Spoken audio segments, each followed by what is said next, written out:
بسم الله الرحمن الرحیم. الهاکم التکاثر حتی زرتم المقابر.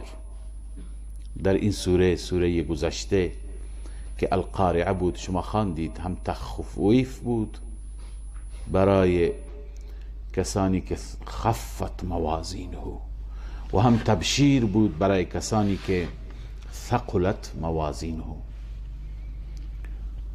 حال در این موضوع الهاکم التکاثر، در این سوره الهاکم التکاثر، سوره تکاثر، موضوع تزهید من الدنیا بیان میشه. یعنی چه چیزی باعث میشه که انسان خوب بشه؟ تزهید من الدنیا، ثقلت موازینه.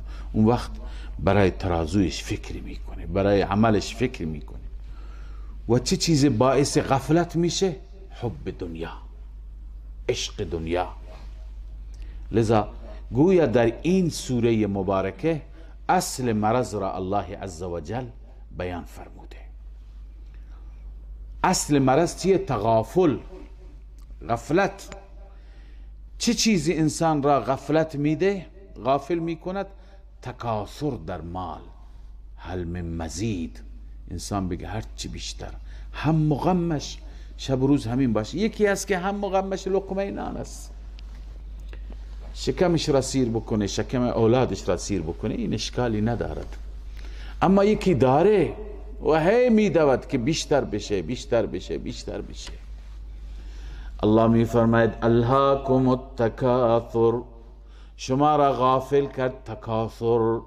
تکاثر یعنی حرص شما بر تکثیر اموال، بر زیاد کردن مال، این شما را غافل کرد. زجر است، سرزنش است. امام رازی رحمه الله اینجا نوشته الهاکم حرصکم علی تکثیر اموالکم، اینکه حریص هستید بر کثرت مال، این شما را غافل کرده از چی؟ عن طاعت ربکم، از طاعت ربتان. حتی زرتم المقابر حتی اتاکم الموت و انتم علی ذلك. تفسیر کبیر. حتی که شما تا لب گور به همین حرص رفتید، حتی که زیارت کردید قبور را. گرچه بعضی مفهوم دیگه هم گفتند، ولی اون مفهوم زیاد تایید نمیشه از سیاق این آیه، که بعضی گفتند که بعضی با هم بحث کردند که جمعیت ما بیشتری یا جمعیت شما، گفتن حساب میکنیم، میریم قبرستان ها را حساب میکنیم. یک نوع رقابتی در تکاثر بود که کی قبرهایش بیشتره. نه، اونجا مراد از زرتم المقابر حساب کردن و شمارش قبور و اصحاب قبور نیست. معنیش اینه که این غفلت امتداد پیدا کرد، این غفلت ادامه داشت، در زندگی هیچ وقت بیدار نشدید حتی زرتم المقابر، حتی که به زیارت قبور رفتید، یعنی به قبرستان تشریف بردید، مرگتون آمد. تا اون وقت شما همش هل من مزید، هل من مزید. امروز وضعیت زار ما مسلمانان همینه، همش دنبال مال بیشتر، سرمایه بیشتر، و این بده که انسان را غافل بکند.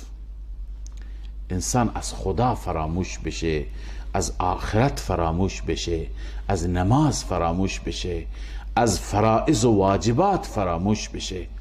این دیگه بدترین چیز هست.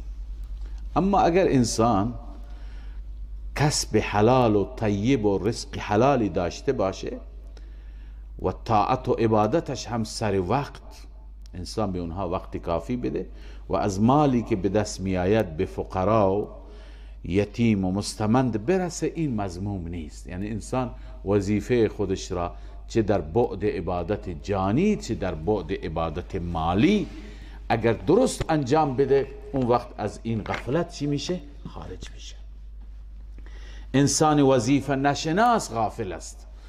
لذا الله می فرماید الهاکم التکاثر حتی زرتم المقابر، شما را غافل کرد تکاثر، یعنی حرص بر کثرت مال، حرص بر جمعوری زیاد.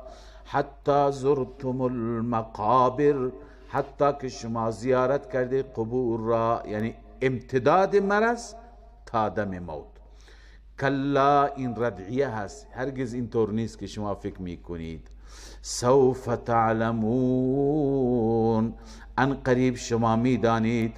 ثم کلا، سپس دوباره تکرار میکنم، کلا هرگز اونطور نیست. سوف تعلمون، ان قریب شما میدانید.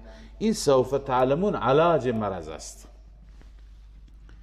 الله عزوجل مرض را، برای مرض علاجی بیان کرده. علاجش فکر آخرت است، یاد آخرت است، احتضار، حاضر کردن صحنه‌هایش وحشتناک قیامت است و آمادگی برای اون. کلا لو تعلمون علم الیقین، این بازم ردعیه برای تأکید. اگر شما بدانید با علم یقین، لترون الجحیم، حتما میبینید جهنم را. تخویف اخروی، اگر یقین داشته باشید جهنم را میبینید. ثم لترونها عین الیقین، سپس حتما او را میبینید با چشم یقین. یعنی سوف تعلمون که ان قریب میبینید چیه؟ جهنم هست. با چشم یقین میبینید، تخیل نیست، تصور نیست، واقعیته.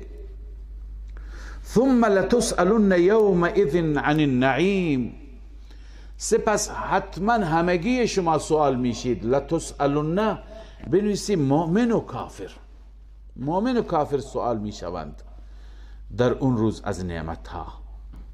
یومئذ عن النعیم فیسأل العبد عنها هل شکر ذلك ام کفر. قرطبی گفته چطور سوال میشه؟ بنده سوال میشه که سپاسگزار بوده یا ناسپاس، شاکر بوده یا کافر. لذا الله عزوجل سوال میکنند. الله نجات بده. پس اون چیزی که اون مرض اصلی انسان چیه؟ غفلت و دنبال دنیا افتادن به اندازه‌ای که تا آخر حیات این مرض امتداد داشته باشد.